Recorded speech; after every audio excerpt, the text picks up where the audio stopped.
Hello पिलामाने, study आट home को तुम मानक स्वागत।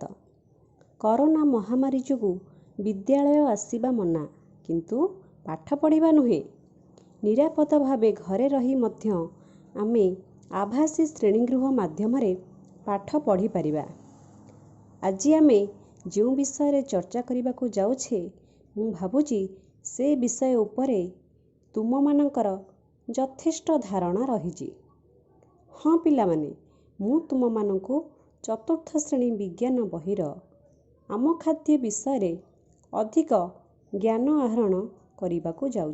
पढ़िबा पूर्वरु मु तुम मानकु एक गप कहूची, ध्यानर सह सेही गपटी को सुन। रीना तुमरी बयसर पिलाटीए, से चतुर्थ श्रेणी रे पढ़े। बयस तुलन रे तार ओजन और उच्चता बहुत कम। बेसी समय पाठ पढ़िबाकू तार इच्छा हुए नहीं, काम करिबाकू बल पाए नहीं। कौन कले झीर टिके ओजन बढ़िब और स्वास्थ्य भल रहिब, एई कथा रीनार बापा समस्त को पचारती। हठात दिने तांको सांग सरोज बाबू सह देखाला। सरोज बाबू जड़े बड़ डाक्तर, से तांकू झीर स्वास्थ्य विषय पचारिले। सरोज बाबू रीना को देखिबाकू घर को आसिले। रीना को पचारिले, तुमे कौन कौन खाओ? रीना कहिला, मु भात और आलू सिझा प्राय सबुदिन खाए। डाक्तर बाबू कहिले, तुमे एतिकी खाइले हेब नहीं, तुमको माछ, मांस, अंडा, क्षीर, डाली, पनीपरिबा और फलमूल खाइबाकू पड़िबो एवं प्रचुर पानी मध्य पीबाकू पड़िबो। रीना डाक्तर बाबू को पचारिला, एगुड़िक खाइले मोर कौन लाभ हेबो? डाक्तर बाबू रीना को कहिले, तुमे सबुदिन गोटे रकमर खाद्य खाउच। कौनसी गोटे प्रकारर खाद्य शरीरर सबु आवश्यकता पूरण करे नहीं। सेथिपाई आमको विभिन्न प्रकारर खाद्य खाइबाकू पड़े। गोटे प्रकारर खाद्य आमको बल और कार्य करिबाकू शक्ति देउथिला बेले अन्य प्रकारर खाद्य शरीर वृद्धि रे साहाय्य करे। आउ केतेक खाद्य मध्य आम शरीरर रोग प्रतिरोधक शक्ति बढ़ाई थाए। सबु खाद्य रे अनेक प्रकारर खाद्यसार बा उपादान थाए, किंतु जेउ खाद्य रे जेउ उपादानटी अधिक परिमाण रे थाए, तारी नाम अनुଯାयी सेही जातीय बोली कही थाउ।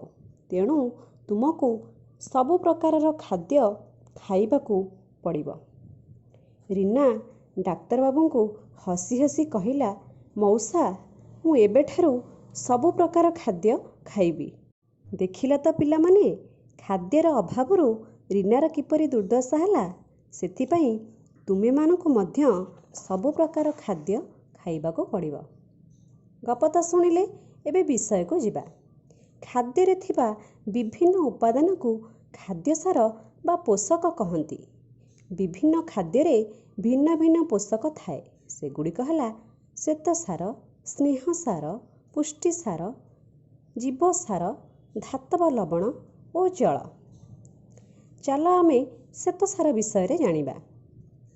पाटी को मिठा लगुथिबा खाद्य रे श्वेतसार परिमाण अधिक थाए, यथा भात, रुटी, आलू, चूड़ा, सुजी, मक्का, गाजर, कंदमूल, कदली आदि खाद्य रे अधिक परिमाणर श्वेतसार थाए।